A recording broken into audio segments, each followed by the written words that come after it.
Problem یہ ہے کہ آج کے زمانے میں ایسے لوگ مل جاتے ہیں جو اسکالر کے نام پہ، جو ریسرچر کے نام پہ، جو نیو تھاٹس کے نام پہ، جو ماڈرن اسلام کے نام پہ، جو ماڈرنائزیشن کے نام پہ، یا جو جدید دنیا کے تقاضوں کے نام پہ، یا جو انلائٹنمنٹ کے نام پہ، تو یوں دین کی قطر بیونت کرنے کی کوشش کرتے ہیں.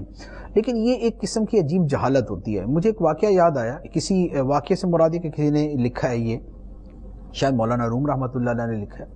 فرماتے ہیں کہ ایک مرتبہ ایک بادشاہ کا جو شاہی باز تھا، عقاب شاہین، وہ محل سے اڑا اور جا کے کسی بڑھیا کی جھونپڑی میں بیٹھ گیا. بڑھیا نے اسے دیکھا تو اس نے اس کو بڑے پیار سے کر کے اپنے پاس کر لیا. وہ عقاب بھی تھکا ہوا تھا، وہ بھی آرام سے بیٹھا رہا. اس نے اس کو دیکھا، اس نے کہا بڑھیا نے کہا لا حول ولا قوت الا باللہ، کتنے بڑے بڑے ناخن ہیں بیچارے کے. اس نے اس کو آرام سے پکڑا، اس کے ناخن کاٹ دیے. اس کے بعد کہا دیکھو بال بھی کتنے بڑے ہوئے اس کے، سوبر نہیں لگ رہا، بال بھی اس کے کاٹ دیے. اتنی دیر میں جو شاہی ہرکارے تھے وہ بھی بھاگم بھاگ تلاش کر رہے کہ جناب بادشاہ سلامت کا باز جو ہے وہ غائب ہو گیا. وہ پہنچے وہاں پر پہنچ گئے. اب دیکھا تو جناب نہ اس کے ناخن ہے اور نہ اس کے پر. بڑھیا سے پوچھا یہ کیا ہوا؟ تو اس نے کہا بڑا بدصورت سا لگ رہا تھا، ناخن بھی بڑے ہوئے تھے، بال بھی بڑے ہوئے تھے، تو میں نے ماڈریٹ کر دیا اس کو، ذرا اس کو تھوڑا سا آج کے زمانے کے مطابق کر دیا، تھوڑا سا بیوٹیفل لگے، خوبصورت لگے، اچھا لگے، نگاہوں کو بھلا لگے. تو انہوں نے کہا کہ بی بی یہ تو نے اس کو اچھا نہیں کیا، اس کا بیڑا غرق کر دیا ہے. تو آج کل یہ سارے بوڑھیائیں مل رہی ہیں نا آج کے زمانے میں، ان کا پرابلم یہی ہے کہ دین اسلام جو اللہ کے رسول صلی اللہ تعالیٰ علیہ وسلم نے پیش فرمایا، جس میں عقائد کا ایک پورا سیٹ ہے، جس کے اندر عبادات کا ایک پورا سیٹ ہے، جس کے اندر حلال و حرام کی تمیز کے احکام ہیں، جس کے اندر معاشرت، اخلاق اور دیانات کا ایک پورا جو ہے وہ ذریعہ ہے، جس کے اندر جس کے اپنے آداب ہیں، جس کا ایک اپنا کلچر ہے، جس کے ایک اپنا لائف سٹائل ہے، وہ سارے کا سارا ہے. لیکن آج کے جو زمانے کے یہ جو متجددین آتے ہیں، جو نئی نئی باتیں پیش کرنے والے آتے ہیں، وہ کہتے ہیں یار یہ دیکھو نا اسلام بیچارہ کتنا پرانا سا ہو گیا ہے، اب اس کو تھوڑا سا نیا کرو. تو کوئی اس کا کچھ کاٹنے کی کوشش میں لگا ہوا ہے، کوئی اس کے دو چار عقیدوں کو کم کرنے میں لگا ہوا ہے، کوئی کہتا ہے کو تھوڑا سا عبادات کو اتنی اہمیت نہیں دینی چاہیے، انسانیت ہونی چاہیے، عبادت ایسی کوئی ضروری نہیں ہے، تو بندے اور خدا کا معاملہ کرے نہ کرے اللہ تعالیٰ معاف کر دے گا. یوں کر کے انہوں نے عبادات کو کینچی سے علیحدہ کر دیا.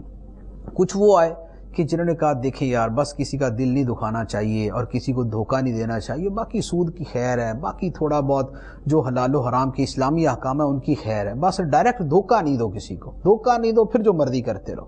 بعد نے کہا کہ یار یہ کیا پردہ اور یہ کیا جناب وہ جو ہے وہ موسیقی اور کیا یہ میوزک کے اوپر اتنی سختی کی جاتی ہے، آج کا زمانہ کچھ اور تقاضا کرتا ہے. انہوں نے کچھ اور کاٹنے کی شروع کر دی. لیکن یہ سارے کے سارے جو ہے نا یہ اسی بڑھیا کا کردار ادا کر رہے ہیں کہ جس کو یہ نہیں پتا کہ شاہی باز جو ہوتا ہے وہ کیا ہوتا ہے. اس لیے انہوں نے اپنی سمجھ اور اپنی عقل کے مطابق اس کی چیڑ پھاڑ کرنا اور اس کے اندر کمی بیشی کرنا شروع کی ہوئی ہے. دین مکمل ہے، دین وہی رہے گا جو اللہ کے نبی صلی اللہ تعالیٰ علیہ وسلم نے پیش کیا. اجتہادی معاملات کے اندر اجتہاد ہوگا، لیکن یہ کہا جائے کہ دین کے قطعی مسائل اور مسلمات کے اندر بھی اجتہاد شروع ہو جائے تو پھر یہ نیا دین تو ہو سکتا ہے، یہ وہ دین اسلام نہیں ہو سکتا. اور یہ وہ چیز ہے جسے جو پچھلی امتوں نے کی کہ اللہ کے احکام میں سے کچھ کو چھپایا، کچھ کو بدلا، کچھ میں تحریف کی اور کچھ کو اپنے مالی اور دنیاوی مفادات کی خاطر بدلا.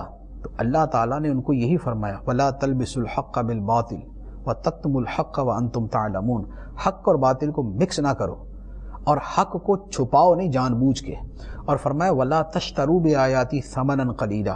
میری آیتوں کے بدلے میں تھوڑا سا مال نہ جمع کرو کہ تمہیں عہدہ مل جاتا ہے، تمہیں کوئی منصب مل جاتا ہے، تمہیں کوئی سیٹ مل جاتی ہے، کہیں ممبرشپ مل جاتی ہے، تمہیں کچھ فیسلٹیز دے دی جاتی ہیں، تمہیں کچھ اکوموڈیشن اچھی مل جاتی ہے، تمہارے ذرا دورے وورے ہو جاتے ہیں، تمہیں پیسہ زیادہ مل جاتا ہے، تمہیں بنا سوار کے کہیں بٹھا دیا جاتا ہے، تمہارے نام کے ساتھ اسکالر لگا دیا جاتا ہے، تو تم انہی چکروں کے اندر جو ہے وہ دین کی قطر بیونت کے اندر لگے ہوئے ہو، خدا کی آیتیں بیچنے کے اندر اور دین فروشی کے اندر اور حق و باطل کو ملانے کے اندر لگے ہوئے ہو.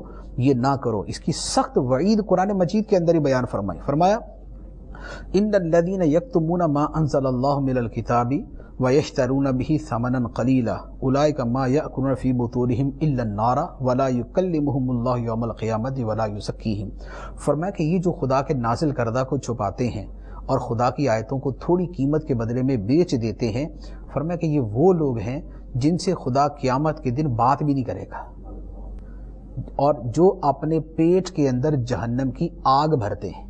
تو یہ ان لوگوں کی وعید بیان کی ہے جو خدا کے دین کو بدلنا چاہتے ہیں۔ تو یہاں پر دیدہ و دانستہ اور بعض نادانستہ طور پہ دین کی تعلیمات کو بدلنے کی طرف اور دین کے احکام کو پیچھے کرنے کی طرف کوئی عقائد کی اہمیت گھٹا رہا ہے کہ نہیں جناب بس دین انسانیت ہونا چاہیے، دین اسلام کیا چیز ہے۔ کوئی عبادات کی اہمیت گھٹانے پہ لگا ہوا کہ نہیں جی عبادت کی کیا اہمیت ہے، بس جو ہے وہ کسی کا دل خوش کرنا چاہیے اور لوگوں کی خدمت کرنی چاہیے، تو بس اس کے علاوہ کچھ نہیں۔ یہ جو سب کرنے والے ہیں یہ بیسیکلی وہ دین کی چیزیں کاٹ رہے ہیں، اور ان کی وعیدیں اللہ تعالیٰ نے قرآن مجید میں بیان فرمائی ہیں، تو لہذا کنسیشن کوئی چیز نہیں۔ ہاں جہاں اللہ رسول نے خود ہی کنسیشن دی ہے، کوئی رخصت دی ہے، اس کا معاملہ اور ہے۔ ہر بندہ ہر نیکی نہیں کر سکتا، لہذا جو نیکی آپ کر سکتے وہ کریں، لیکن جو فرائض و واجبات ہیں وہ آپ کو پورے کرنے پڑیں گے۔ آپ بولیں کہ 5 نمازوں میں رعایت دے کے میرے لیے نمازیں 4 یا 3 کر دی جائیں، ایسا کبھی نہیں ہو سکتا۔ یہ کہیں کہ رمضان کے آدھے مہینے کے روزے رکھنا صرف لازم رہے، ایسا نہیں ہو سکتا۔ ہاں اور ہزاروں نیکی کے کام ہیں، ان میں سے کوئی آپ کے مزاج کے مطابق ہوگا کہ نہیں ہوگا۔ کسی کو نفلی نماز پسند ہے وہ کر لے، کسی کو نفلی روزے پسند ہے وہ کر لے، کسی کو خیرات زیادہ پسند ہے تو وہ کرتا رہے، کسی کو لوگوں غریبوں کی مدد کرنا زیادہ پسند ہے وہ کر لے، کسی کو لکھائی پڑھائی کا شوق ہے وہ کر لے۔ تو یوں کنسیشنز تو موجود ہیں، لیکن جو دین کی قطعیات اور لوازم ہیں، جو لازمی چیزیں ہیں، ان کے اندر کنسیشن